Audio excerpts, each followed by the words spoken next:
Hello and welcome to the Biz Coach Show, hosted by my Biz Coaches and presented by the TLG Group. Our show is focused on giving entrepreneurs the edge they need to succeed. Your hosts today are David Macon, that's me, and Eric Whitmore. Eric, how are you doing today? I'm doing excellent, David. Thank you for asking. Awesome. Well, always great to connect with you. And we've got some great stuff in store today. Before we jump into today's topic, we do want to invite you to subscribe and follow, whether that's on YouTube or your podcast player of choice. I want to make sure you don't miss any future episodes. And we'd love for you to connect with us online through social media and join our community. Today, we're discussing efficient expenses. Let's start by defining efficiency. We like to define efficiency as achieving maximum productivity with minimum wasted effort or expense. And so there's a couple things that we want to think about, or that we like to talk to small business owners about. One is, if you don't spend any money at all, you may never achieve max productivity. So that's kind of one side of the scale. On the other side is a point of diminishing returns, where you can keep pouring money into something and you're not going to get any greater productivity as a result of it, and you end up overspending. And so those are kind of two things we want to balance throughout our conversation today. But I think, Eric, as I think about a small business owner who's listening in or watching this, maybe they're struggling to differentiate between a necessary expense and an unnecessary expense. So what guidelines or maybe advice do you give a small business owner or one of your clients that you coach on that particular topic? Yeah, interesting question, David. And I think a lot of it kind of stems from the idea, not to get into the semantics or the accounting that comes into play in a scenario like this, but there's expenses that happen. If you have a smaller business, let's say solopreneur, 1-2 employees, and it is you're an LLC, sole proprietor. I'm sorry, not sole proprietor, but LLC or like an S corp. Not even an S corp. Actually, an S corp's got more regulation to it. But anyways, you're operating not with a designation. And the point being is that in those scenarios, part of the reason why you run that small business is that you're looking for ways to reduce your tax exposure. Now, obviously, we're not accountants in here. We're not tax attorneys, so we're not giving tax advice. But when you have expenses that you incur throughout your business, they need to be part of your normal course of business, right? Which is one of the things that has a tendency to kind of get out of hand from time to time. So I bring that up initially just because it's a worthy conversation, and the whether or not people are actually doing it the way they should be, which is super important. But as we look to move from I would call it the lifestyle business into a true smaller business operation where you have employees and you're vetting your expenses, which is really what we're talking about here. And you're looking at saying, hey, what are we spending this, our money on? And what expenses are we incurring? Is there value? Often when we go in with a client, one of the things we'll sit down to try and help understand is where are we spending money that we don't necessarily need to, which is kind of what you're getting at. And a lot of that centers around, often, quite honestly, just what I find is most people who are struggling with their business expenses also have similar practices in their personal, the way they manage their personal finances. So for instance, if you have a lot of services, monthly services, that could be marketing services, it could be networking type services, things like that you don't actually use on a consistent basis. You only use occasionally, or but yet you look and you're getting tagged every month, 30, 50, $100 a month, depending on how big your budget is and what your willingness to allow those amounts to kind of hang around, right? You can, in your head, you kind of justify, well, I used it 3 months ago. Is it still worth $100 a month at that point? And so I think that's one of the things that we look at often is that we find people that are spending things that they needed at one point, but do they really still need it now? I think that's one of the things that we often find is those recurring expenses, any kind of software application, any kind of networking service, something like that. And then there's, other things like literally about 6 months ago, I realized we were paying in my business, we were paying for an eFax number. And my wife had needed it, 3 years ago. And so we signed up for it. And I'm like, why are we still paying for this? And it's $17 a month. I'm like, yeah, it's probably time we just kind of cut that loose. And honestly, it was one of those things where it took, I'm going back and I'm looking through the numbers and it wasn't year end. I was probably looking at like third quarter. I'm looking at the numbers. I'm like, it doesn't sound like a lot of money, but when you start aggregating that over probably 27 months that we paid for that we probably only needed it once in 27 months, I'm like, yeah, that's kind of a waste of money. So, I'm not sure I completely answered the question, but I think that's one of the things is when you're looking at what are you really getting a return for? But I think that's a trap that a lot of business owners fall into is I used it, I needed it at one particular time, but I haven't gone back and really used it. Or worse yet, there are business owners that get services, get solutions, software solutions are off through, one of those, to make it affordable, they pay monthly and they'll sign up for it. And then they never actually use the full capacity, which is another thing. It's a huge inefficiency that we find that people have a tendency to do. Yeah, I think that's interesting, right? When you talk about necessary versus unnecessary, comes down to, not only are you using it or not. I think that's, very practical, but also what's the return you're getting from it. So I think kind of touching on that a little bit too, certainly important. And I think it's interesting, right? You talk about, $17 charge, that's not a lot, but oftentimes to your point, right? That's just one of many things that kind of add up to several $100s or thousands of dollars. And if you've got multiple employees and maybe they're making purchases or they're subscribing to software, all of a sudden that problem becomes bigger and bigger and bigger. And so super important to have that kind of checks and balances in place and making sure you're watching your kind of your cash flow, right? And how quickly you're burning through some of those reoccurring expenses.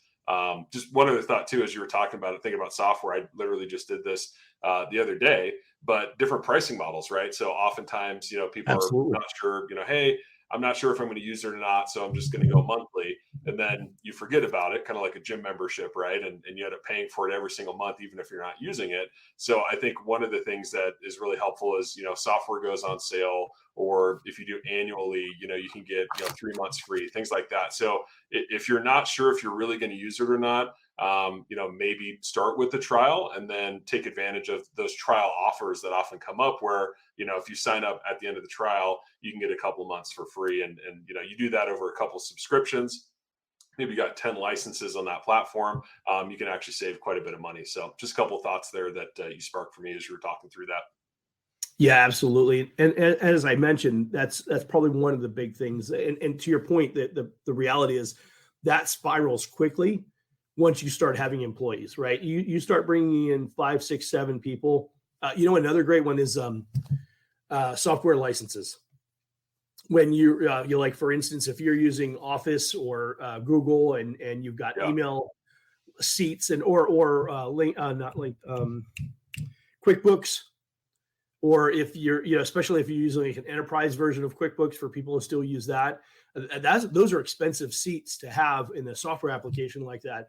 And what happens is, companies ebb and flow, right? And they lose people, they gain people, and nobody really keeps track of those things. We both came from the wireless industry, and I can tell you that there are many times where we would sit down and analyze somebody's account in the wireless business, and we would analyze somebody's account and realize, oh, you know what? You're still paying for 3 phones that you haven't used in 6 months. Yeah. And if you remember back in those days, we're talking, 50, 60, 80, $100 a month, depending on the platform and what it was being used and what software they were using. Yeah, that's a lot of money that adds up really quick. And so, you almost need somebody within the organization that's their sole responsibility. Once you get north of 5, I would say 5 employees, that becomes a very unruly task, and you get north of 10 employees and it spirals quickly. So it's something you really have to dig into, because those simple little expenses, and it's a lot of it, like I said, is centered around per user software applications, or where a lot of that comes into play. And all it takes is, 1 or 2 people, you forgot about them and you pay for them for months at a time and realize, we just dropped $1,500. Yeah. Right. And then you take that and you extend that out over a 10, 15, 20 person sales team or organization of some sort. And now all of a sudden, let's say everybody's using, I'm trying to think of Adobe so that you can edit PDFs. Let's say something as simple as that, right? I think it's $20 a month. But say you have 3 people actually use it, the other 17 don't use it. At $20 a month, that's $340 a month over the course of a year. It's like $4,000. Yeah. Right. And it's just simple things like that people take, don't think through and aren't vetting. And then, so ironically, I'll take it one step further. And I hate to keep beating this up, but think about, to your point, the real value. Go to the next level organization, go to a multi-100 employee organization. What does that look like where you have just one person spending $50 outside of what they should be spending a month, and multiply that by 100, 200, 500 people? Those have become some seriously meaningful numbers after a certain point. And we watched that happen in organizations we both worked in the past. Yeah. Yeah. It's interesting what you jogged my memory, Eric. You probably remember this. Office supplies, right? Just Yes. One of those things that you don't think, people are going to take advantage of. They're going to, manage, have good stewardship over it. And then you start looking at, what's actually being ordered. I think we can all agree toilet paper is a necessary expense, right? I don't think anybody would argue that, but how much, right? Do we need to stockpile, 20, 30, 50 rolls a month? No, right, is the answer. So it's kind of like, it may be well-intentioned.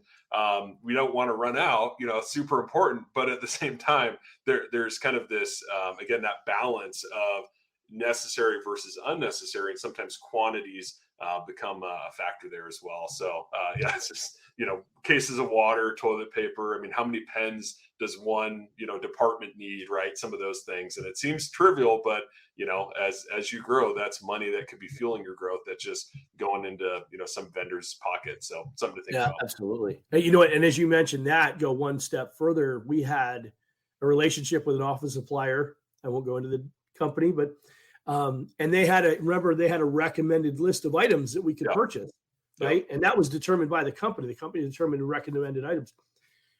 You go through the recommended list of items and look at some of the things that were on there, and they were probably on there for those one-off scenarios, right? Yeah.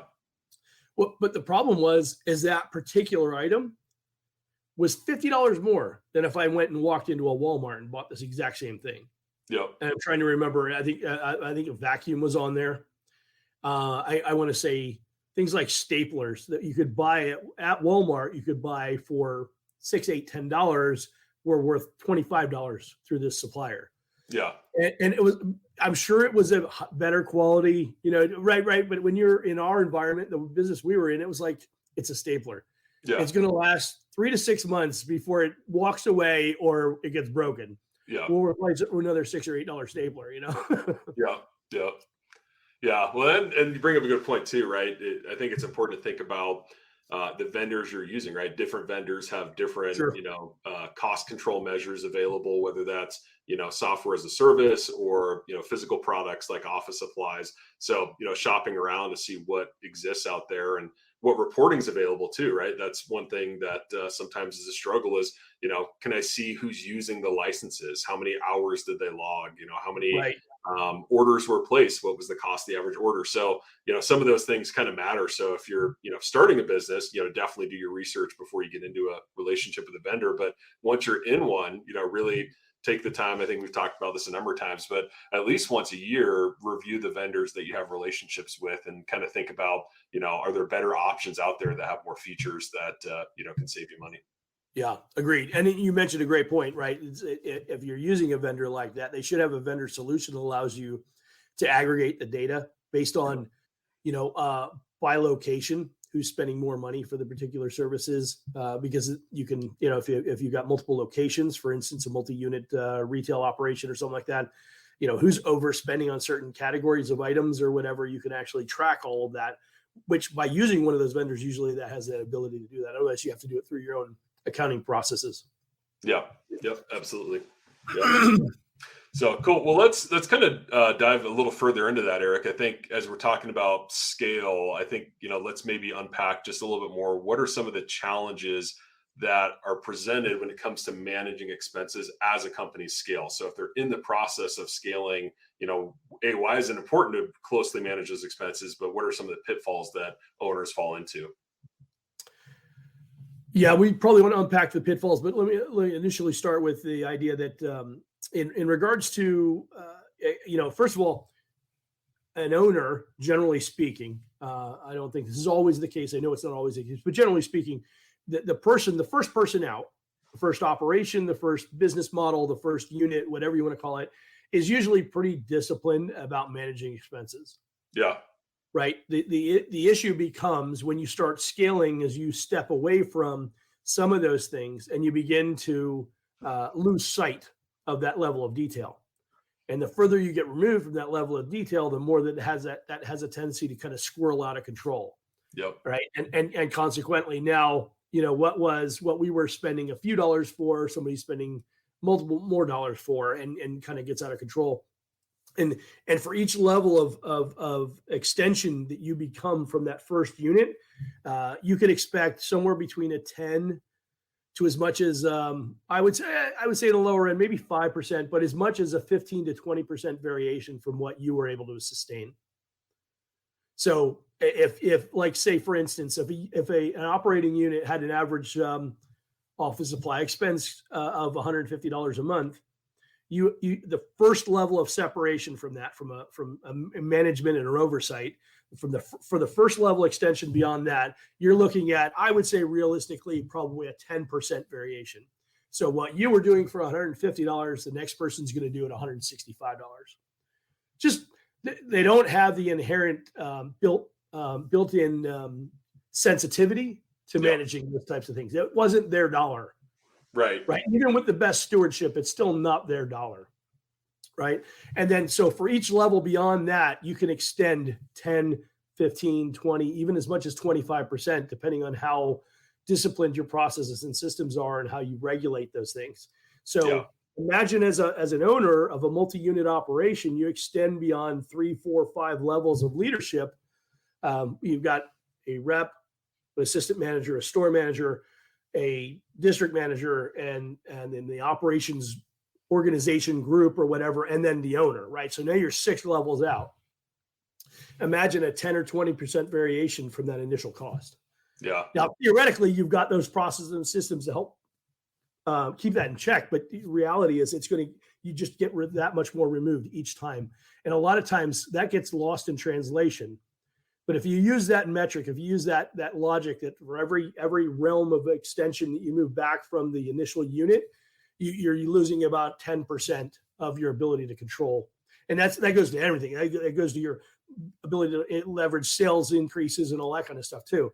For every level you step away from the business operating unit, that much less you have control in everything you do. But expenses is one of the things that can spiral quickly out of control. Yeah. Yeah, it's interesting.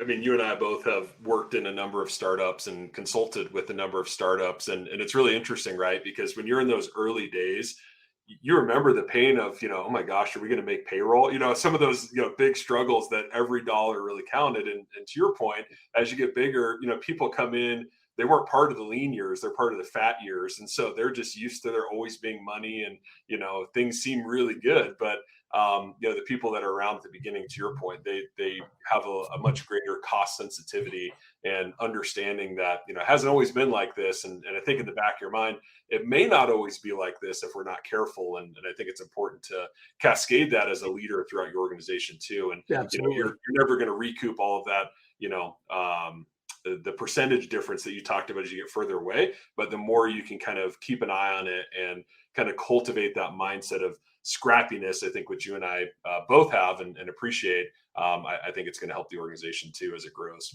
Absolutely. The second point you brought up, and I'm trying to remember what it was. You'd mentioned the pitfalls. Yeah, pitfalls. Yeah.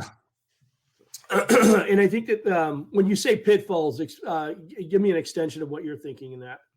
Yeah, I think I'll maybe start with one, and that may spark some ideas. But Yeah. I think sometimes what I've seen is, if business is booming, right, and we're growing and we're hiring people, and opening new locations or expanding into new territories, whatever that looks like, I think there's a tendency to equate growth to profitability, and those two aren't Oh, always the same. And so, yes. you may overspend on marketing, or you may pay way more than you need to acquire a consultant, or not a consultant, well, maybe a consultant, but a client, or employee. So you kind of get in this like spend happy. It's almost like an addiction of, we're growing, so I'm going to keep putting the money out, and hoping the machine keeps paying out, and it doesn't always happen. So that's just one thing that comes to mind for me. I don't know if that resonates or sparks anything with you. Absolutely. I would extend on that. To your point, there is a natural propensity in general for everybody within the organization. Again, I'll use levels of removal from the core unit, right? Yeah. So again, whoever your core unit is, let's just say for the sake of argument, it's the owner and the first 5 employees, right? They get the first business unit started or whatever. Extend beyond that circle to the next group, to the next group, to the next group, right? You get 2 or 3 levels out, and everything just gets beyond that. What also happens, to your point, and I think that's where you're kind of leading to, is now what happens is the people that came in the second, and even more specifically the third, fourth, and fifth evolutions of hires, right? And by the way, a lot of your core, maybe not a lot of your core, but part of your core isn't still with you anymore. Right. They may not have made it through those lean years, right? Yeah. And so they got burned out or they moved on or whatever. But the point is that, so now what's happened is you're trying to stay true to your core, and as that evolves, what happens is not only do you lose the sense of discipline for certain things, but in addition to that, there's a misleading perspective that we're adding stores. And often when you grow at any reasonable scale, often the owner has to go into the coffers and either borrow, meaning taking on debt, or an investor to bring money in to be able to scale at that rate. Or if they do it in-house, like we did it with our last organization, we did almost all of our growth in-house with our own capital infrastructure, or our own capital resources. But what happens is the people come in the third, fourth, and fifth realms. They're like, oh, well, look at this. We have look how big we are. We have all this money. Yeah. Right. But what they don't understand is that the business is operating on let's just say a 10 or a 12% net margin. So for every dollar you're bringing in, you're only keeping 10 or 12 cents. They don't see that. Right. And so, and so again, you're talking, that's a percent, right? So if it's 10 or 12%, and if I told you that for every realm you step back from the core unit, you're losing 10% of right? You're reducing sales by 10%, you're increasing expenses by 10%, because it's called slippage is the best way to call it, right? It's just slipping away from your basic control. Now, all of a sudden, as you scale back on that, each progressive unit doesn't bring the same amount of profits that the first unit did. Right. And each time that you add an additional unit, now because you're spreading your quality of talent, you're increasing costs just by the nature of having to have what you need to have at the time that you need it, and you're spreading out across multiple units. When you go to scale, things can get out of hand really quickly.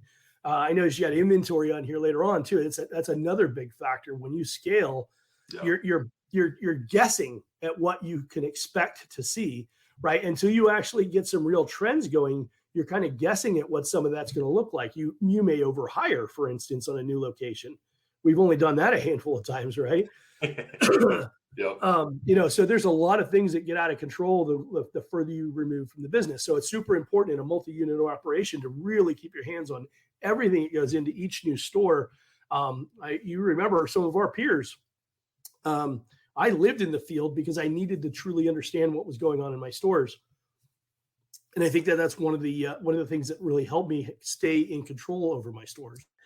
I think that's one of the big factors as well. Is that, like I said, things scale out quickly, and control becomes a major factor when you begin to add more locations and things like that.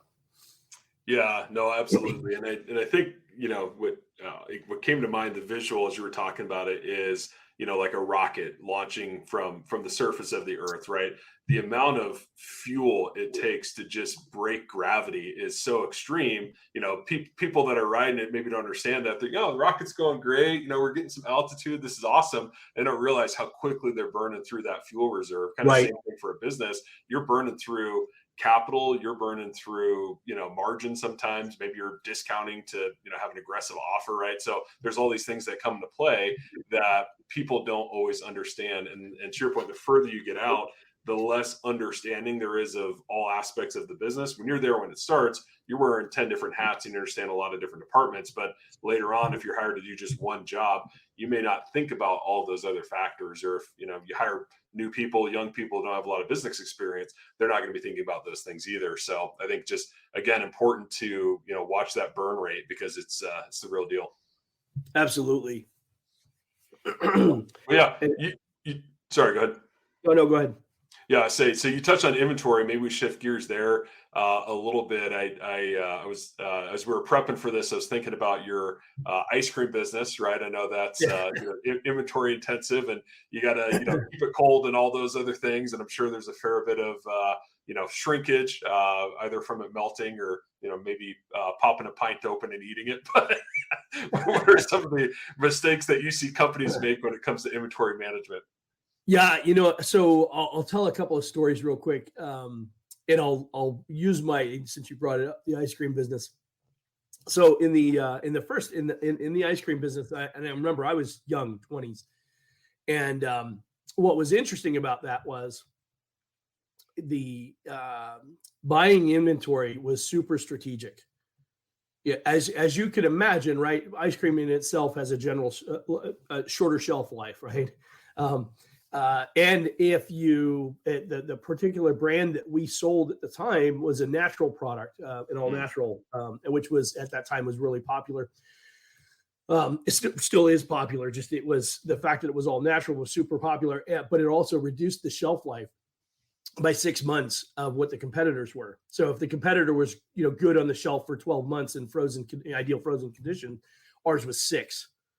So now, generally speaking, that's not a major issue as long as you're in a high turnover environment. But if you put a particular product in a low turnover environment, meaning it just doesn't sell through the same volume as much, you have to be conscious of that and make sure that you don't let that become an issue, because then you're on the hook if this stuff goes out of code.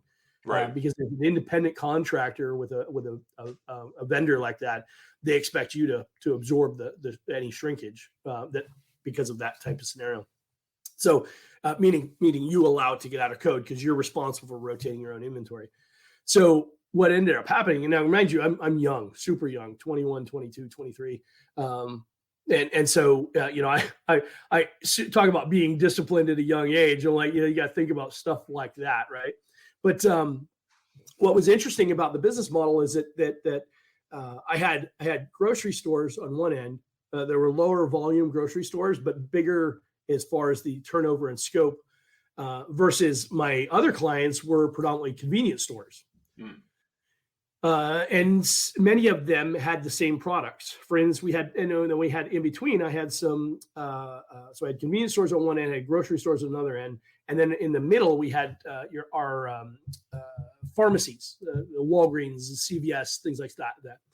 And so we carried in Walgreens at that time, we carried Walgreens back then, Walgreens private label ice cream, but they also carried some of these other brands that we managed at the time. So, and it was brands like Haagen-Dazs and Breyers, Haagen-Dazs were two primary brands that we carried. And then anything Carnation Dairies, which all the ice cream, like the Snickers ice cream bars and stuff like that. So, I mean, we had all the great stuff. What was interesting though, is if you don't understand what sells in what stores, and you didn't invest the time and energy to understand that, you could completely buy all the wrong products for a store that could do really, really well. For instance, I would have for a Walgreens, I would go in any given week and I'd put $500 worth of product in that Walgreens. And generally speaking, we're about a 20% margin of profit on that $500. So if I spent 20 minutes in that store putting $500 of product in that Walgreens, I made at 20% $100 profit on that store on that day. And that was one of my better Walgreens. But at the same time, if I had not stocked that with the right product, and I put different product in there, and I know this because the person who had that same store before I took over that route got a fraction of the sales that I got, literally less than 50% of the sales that I got. And it was because I recognized the demographics of that particular store and what they were buying in that store. And just by having the right product mix in that particular store, I was able to 100% increase the sales in that store. There was no salesmanship. It's just literally knowing what my clients were looking for. Right. Yeah. And then now literally go 4 miles south of that store to a different store. It says Hispanic targeted grocery store. Completely different product mix. If I put the same products that I had put in the Walgreens into that grocery store, I'd have never sold anything. And consequently, that particular store was doing $1,500 a month in volume. But completely different brands, completely different product mix, completely different flavor mix, whatever. So it's interesting when you talk inventory because it's all about knowing who you're selling to and what you're selling. So if you have a product-centric business model, understanding your inventory, and by the way, the only reason I was able to track all of this, one, I'm actually relatively good, and I won't say I have a photographic memory, but I was definitely very good at being able to memorize those types of things. But I also was very disciplined in going back and looking at my invoices and tracking what I was doing each week in those stores, and I begin to see these trends. So I was disciplined enough to go back and look at that stuff. And so that helped me dramatically, whereas some of my peers in the same business weren't doing that. They would throw in whatever, was on whatever I got in my truck, that's what I'm putting in this store. And then they'd be disappointed with their sales performance many times. So and all of it in that business model, very little of it revolved around my ability to sell, and it was more along the lines of recognizing what was in fact selling and then making sure that I stocked accordingly. So you want to talk about inventory management, that was like on steroids. If you didn't pay attention to what was, because you don't have, unless I stood there for hours and watched who was buying what products were being sold at that store, I'd never, be able to understand that. But by going back and look at my inventory trends and see what was selling and not selling, I was able to stock it accordingly. And then one step further, as we're talking about efficiencies, I recognize that certain products, when they went on sale on a large scale, when the manufacturer would put a product on sale, I could actually buy in bulk and stock it. So I could actually go to the warehouse facility that we use to keep all our stock in, and I would say, hey, I'm going to buy a whole bunch of this stuff while it's on sale, and be on sale for like 2 weeks. And right before the end of the sale, I'd used extra dollars that I had accumulated to buy inventory. I'd buy a bunch of it while it was on sale. That way, when the price went back up, I had that extra margin of profit built into my pricing, and I could leverage that. Now, I couldn't change the pricing with certain models, with certain stores, but in other stores I could. And so when it was on sale here, I would buy cases of it, we called sleeves of it, of the half-gallon ice creams or whatever. And I would have stockpiles of that I could actually hang on to for a month or two that I had bought at the lower price point and make the extra, I don't know, maybe it was 3 or 4% profit margin. But when you're operating on a 20% profit margin, you add 3 or 4%, that's a lot of extra leeway. Yeah. So that's a great example of, really kind of understanding your inventory flow and really investing the time. And this is long before computers, by the way. This is like early 90s. We didn't have, I wasn't even familiar with Excel enough to be able to build out a model that would have been able to do that at that time. It was all just going through my invoices and tracking it all. Man, imagine what technology's done to that industry. Good Lord. Yep, absolutely. Yeah, as you were talking about that, Eric, one of the things I was thinking about was, obviously you had that great insight and you were very hands-on with it and being aware of purchasing prices and stock levels and all those sorts of things. And I'm thinking, again, going back to scale, as companies are scaling, one of the things that naturally happens, and we've kind of touched on already, is you start to have less and less control and less controls in place. And so I think, as we talk about inventory management, you've got to make sure that as you're growing, your policies, your procedures are growing with you. Otherwise, you're going to lose those tight controls. And all of a sudden you start to get that shrink or slippage, as you said, creeping into your business. So super important to kind of keep that in mind. And Yeah, I think that's something that a lot of people don't think about, that, you've got to be very intentional about, otherwise it is going to happen. Yeah, I'll go one additional story just to add on with the wireless industry. One of the things that people didn't realize about the wireless industry, as much money as we made in the days when we were making real money in the wireless industry, I mean, like serious money, one of the biggest challenges was cost of goods sold. So inventory management, right? And more specifically, the issue became, in the early days, it wasn't so bad because you could have a phone and it would be on market. It would be a viable product to sell for a year or two, maybe even 3. Right. If I at the early days, right? You remember the early days of the industry, you would have a phone that would be popular for a few years. Later, at the end of the time in the industry, I mean, you'd have a phone and 3 months later, its replacement was coming out. Right. I mean, as ridiculous as that sounds, that was literally how at one point that was very much like that, right? Yep. And that was, and that was a major a challenge, because in the having had my own wireless entity for a period of time, I recognized that my cost of goods sold was running somewhere in the neighborhood of 55 to 58%. And that got exacerbated if I got too deep in any particular handset that ended up being a dud. Yeah. Which I don't there were a lot of phones that came out in the first 10 or 12 years of my career before we went to work for our last company. And because the unique thing about our last company is our last company had, if you remember, we had that specific agreement with T-Mobile that allowed us to consignment. Yep. So we had a consignment agreement where we didn't have to pay for the inventory until the inventory was sold. And there were times where we shipped phones back, and then they would assume the responsibility of, deploying that equipment elsewhere and doing what they did. In the early days of the wireless industry, in a dealership relationship like we had, if there was stock that you got stuck with because you bought it because you thought it was going to be really cool, I'm going to say like the Palm Trio, and you thought that was really awesome and everybody was going to love that phone, and then come to realize that nobody was going to part $500 for that phone. Eventually you sold it when the phone was down to $149. The problem was you bought it at a cost basis that by selling it $149, you were actually using up almost your entire profit margin. Yeah. And you were just literally happy to sell it and not be stuck with the inventory. Yeah. So it was like a zero profit sale at that point. You were just literally happy to unload the inventory and not take a loss on it. Yeah, and the carriers were not in the habit of writing down your inventory losses for you. So that was a big cost if you didn't know how to manage that.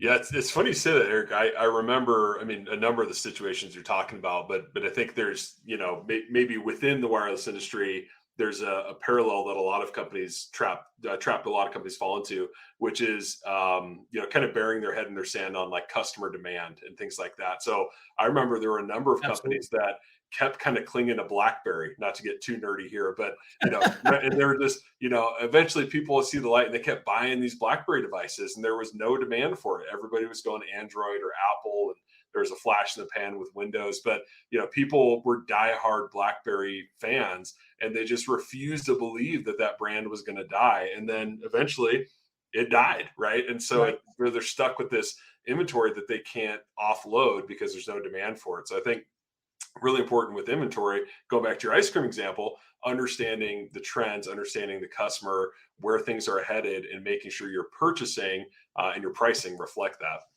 Right. Absolutely. I really love BlackBerry for a long time, so I'll throw that in there. We're not sponsored by BlackBerry, but they had a good product back in the day. Yeah, I carried it for 15 years. I loved my BlackBerry. I had a BlackBerry when it was just the pager.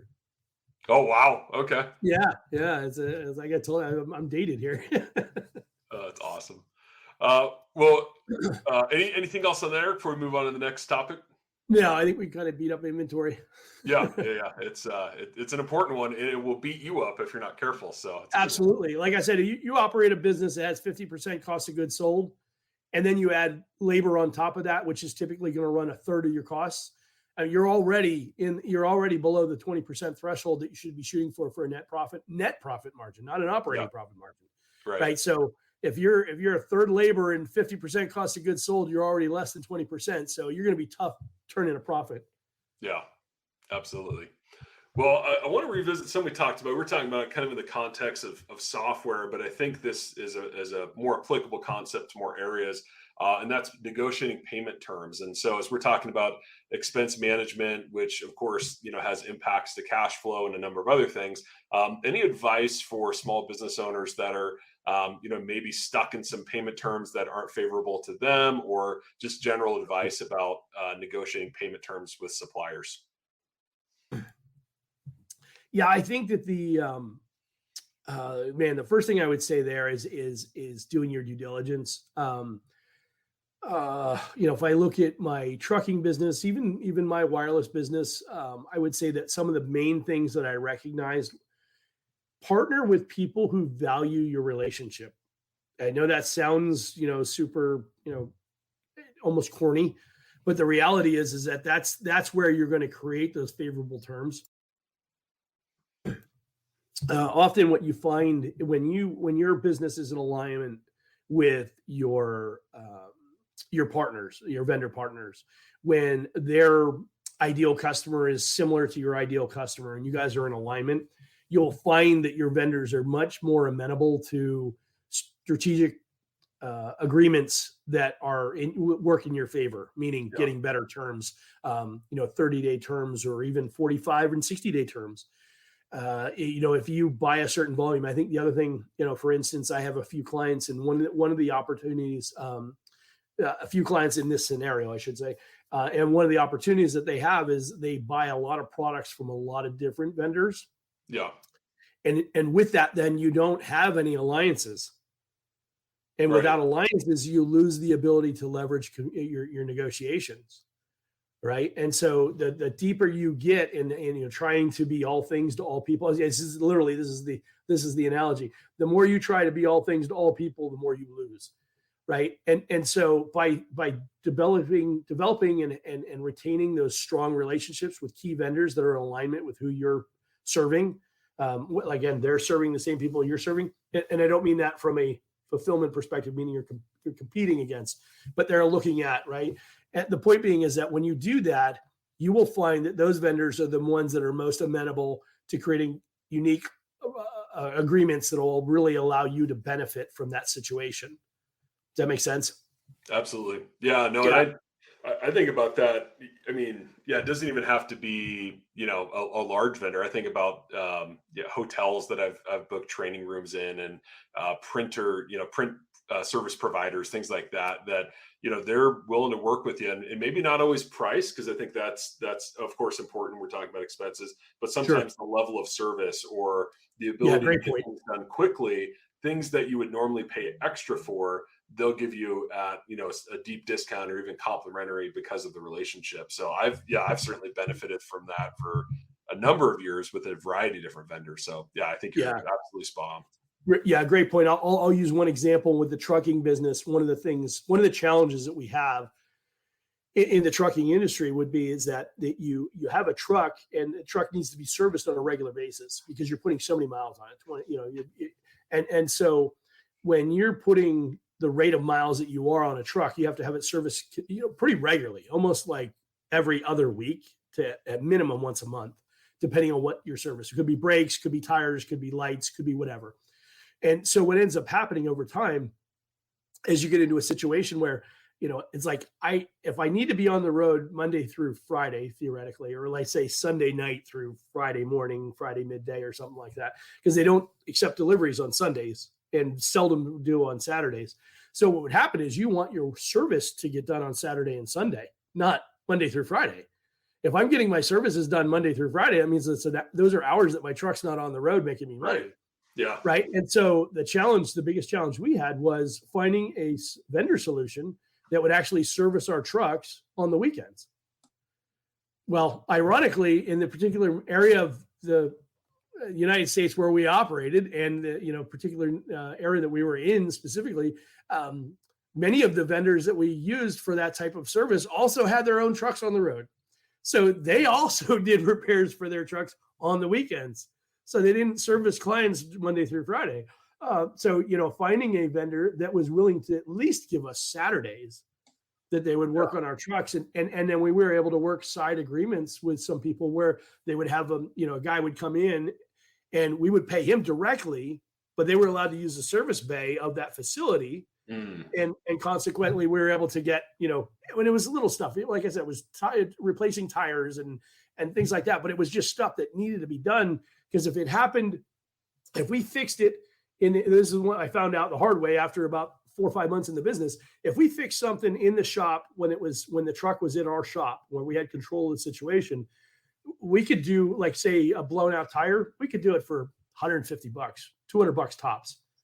If it happened out on the road, it would cost me $1,000 for a mobile service delivery, and they'd charge me whatever they charge me for the tire, right?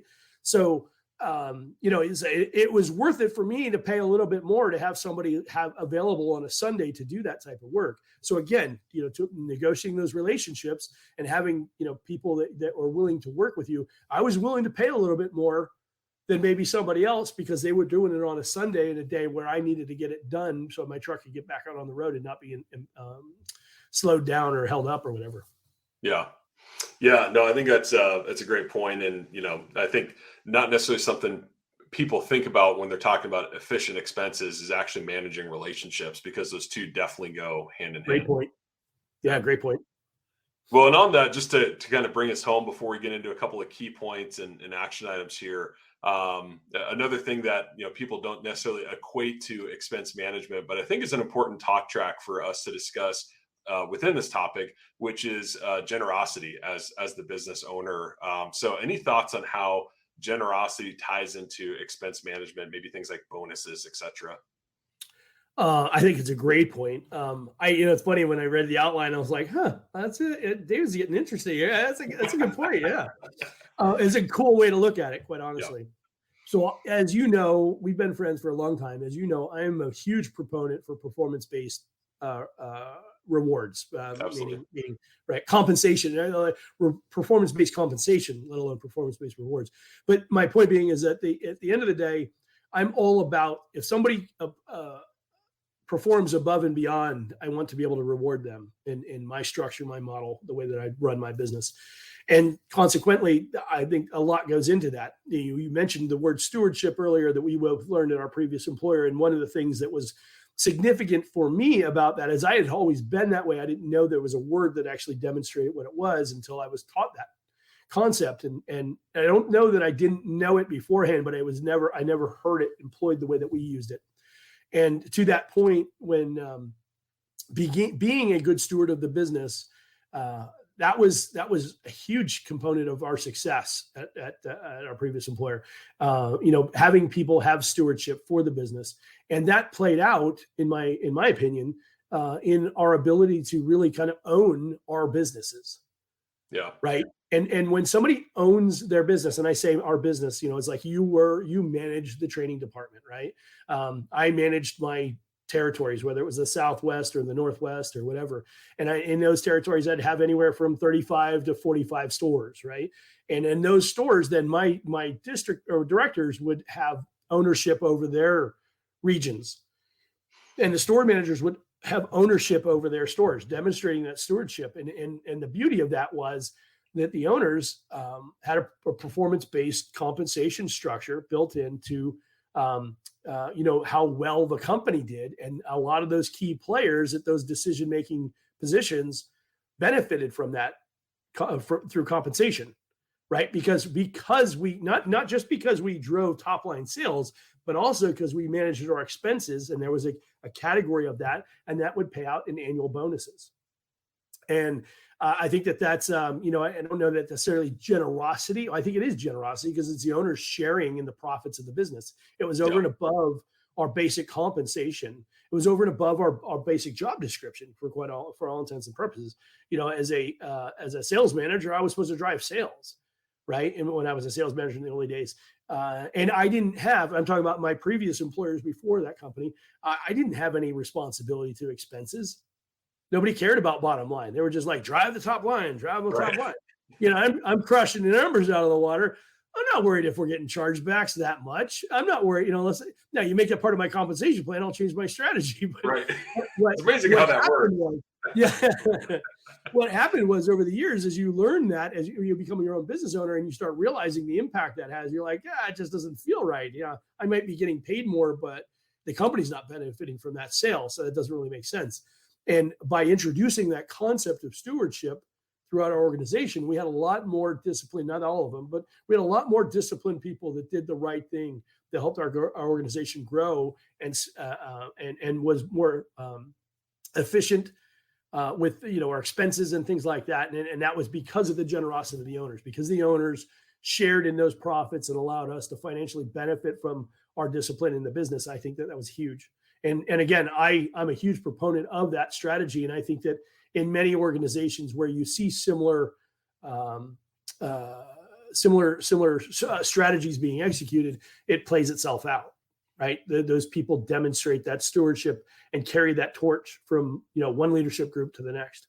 Yeah, no, absolutely. And I think, just the concept of generosity, right? I think part of it is, you want to enjoy the business that you're working in, and you want your people that work with you and are building your business to enjoy it as well. And I think that's a great way to do it. And, sometimes, it's tough and you may not always have the finances to be as generous as you'd like. And you can do things with, time off or flexible work. And, there's ways you can do that even in the lean years, but in those fat years, really using that as an opportunity to reward key people, make sure they're happy, make sure they feel invested in the business.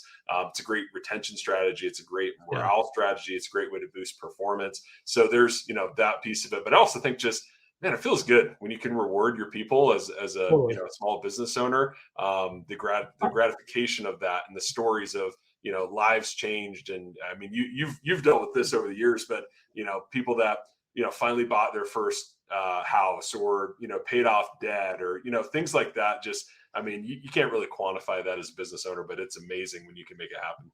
No, and I would be remiss if I didn't add in Express Club. Yeah. Oh yeah. That's great. That was probably the epitome. I completely almost missed that, but that would have been the epitome of generosity, because I think through those experiences that we had over the years of being able to go to our annual retreat, for lack of a better, right, and take the top 10% of sales performers in the organization and go on those trips that we went on. Yeah. And those were some of the best life experiences I had, right? That I got to share with my wife, and actually years later with my daughter, even because she was part of the organization and was qualified to go to the trip one year. So you think about that, and then talk about the gratification of the owners. The owners get to share time with people who are truly bought into the organization and really, they don't just, you mentioned the ability for me to hear from somebody, hey, I paid off my house, I did this, I did that because of what I'm able to do, because what the kind of money I make, or the life that I've been able to make here at this organization because you value me and all that kind of stuff. Yeah. Some of my favorite times were at Express Club. You know me, I'm always looking to try to get the edge with my team, right? So I walk around to each of my top performers, and I'm like, I would bypass the employee and go right to the spouse, and I'd be like, so how's your husband or wife enjoying the trip so far? And they're like, this has been phenomenal. Yeah. I can't tell you, this is amazing. I understand now why you work so hard, or she worked so hard for us to go to this event. It's so worth it. This has been amazing. I got this, I got that, I got this gift, I got that gift. We did this trip, we did that trip. And I'd be like, great, do me a favor. Make sure they work just as hard to get back here next year so you can be here with me next year again. And it was like, they were like, oh, this is amazing. This is like, I'm going to make sure they get back to work next year. Absolutely. But, just when you talk about generosity, that was probably the epitome of what we did at that organization, what the owners did for us, and what we were able to extend with that. But that was yet another example of something pretty exceptional that we did. Yeah, and I strongly encourage any owner to kind of consider that type of opportunity. Yeah. I was just going to say, whatever your finances look like as an organization, whatever your scale looks like, do what you can where you are with what you have to make the lives of your employees better. And I think, we tend to think of that as, just, I paid them to show up, right? Isn't that enough? But there's so No, many it's other things, not. even little things. Yeah. Yeah, it's not enough. It's not enough in this world today. And Yeah. you see that probably even more than I do. But Yeah. that's a huge piece right now, is that's not enough. And you've got to go above and beyond. And this is a great example of that. Sorry, I didn't mean to cut you off. No, it's good. Yeah, I think it's oddly enough something we're both passionate about. So it's yeah. It just, if you're hearing us talk about these big trips and things, maybe you can't do that today. Make that a goal for, a year or two from now. But what could you do today? What could you do this year? And start setting aside a little budget for that, and, get some sponsors, and, set a goal for your team. Hey, if we can, make this happen, I can reward you guys this way. And you can get creative with it if you put in the time and effort. And so don't think about this as, being miserly, but where can we save some money over here to be generous over here? And I think that's something that every business owner should be thinking about. Yeah, agreed. And you can't buy you couldn't possibly buy the level of respect and appreciation that you get from an employee when you truly understand, what they value and what you value, and you can kind of come together on a success, on an accomplishment of some sort, and actually reward the team accordingly. That goes years into the future. Yeah, absolutely. Yeah. So awesome. if there's an expense that you have to find a way to allocate, it isn't in fact an efficient expense. That would be one of them. There you go. Nice. Well said. Yeah. Brought it full circle there. Well done. Yeah, exactly. Awesome. Well, hey, let me review a couple key points and just kind of touch base on a couple action items that I'd love to hear what you've got going on over at My Biz Coaches. So a few things that we want to make sure our audience gets from today's episode. First of all, closely monitor your expenses, especially your variable expenses. Super important. And then we didn't spend as much time on this, but really establishing metrics for your organization that relate to expenses and keeping it in line with your growth, whether that's a percentage of sales or some other metric. Really important. Really tight control on inventory and asset management. And then utilizing, tools and technology that are available to automate and digitize.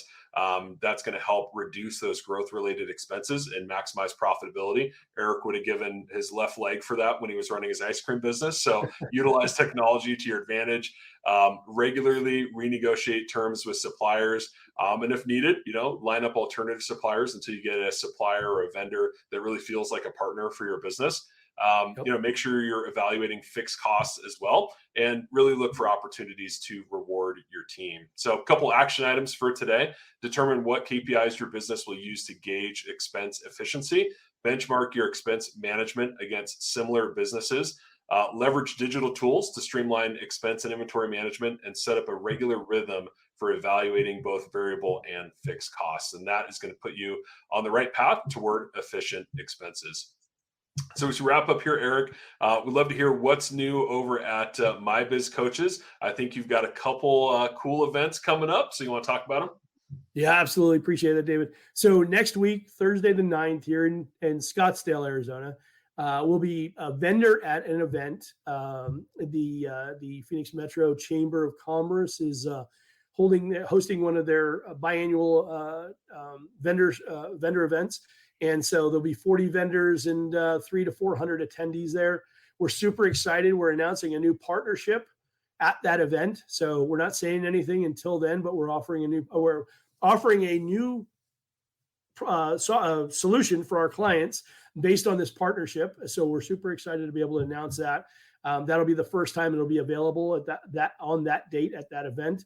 So if people were looking for coaching and considering getting coaching, but were maybe struggling with the price point, we've got some pretty aggressive offers at that event specifically. So you have to be at the event to get the event pricing. So I encourage you to come by and check it out. If you're outside of the Phoenix metro area and wouldn't be able to attend, but you're interested in learning more, feel free to reach out to us at info@mybizcoaches.com. Awesome. And then, in a couple of weeks, we have our live event. David made me break out the news a couple of weeks ago. And so it's on the books. It's April 7th and 8th. It's all day from 8:30 until 5:30, Friday, April 7th. And then we'll have, there will be, for the VIP attendees, there'll be a dinner with the speakers that'll be there. And we'll be announcing the speakers here pretty soon. And then Saturday the 8th, again, from 8:30 to 5:30. So pretty excited about that. This is the first time we've ever brought a number of our clients as well as potential clients together. Got a stable of really awesome speakers, a couple that have popped in on here already on the show. So I'm excited about that, be able to spend some quality time with those individuals. And a lot of amazing content for myself and some of the other coaches here at my Biz Coaches. So we're super excited about the opportunity. Very cool. Awesome. Well, hey, Eric, I'm going to ask you just one more thing. Sorry, it ties to our topic here today. Expenses. That's a big part of what you do with your clients as a coach, but you also have a tool. You have a Jumpstart 12 that I think can really help people better understand efficient expenses. So if you wouldn't mind, you want to touch on that for just a quick minute? Yeah, appreciate that. So a great, our proprietary software allows us to go through 12 key components of your business. And when we go through those areas of your business, we uncover opportunities to generate incremental revenue, but there's also a particular area where we talk about and focus on your costs.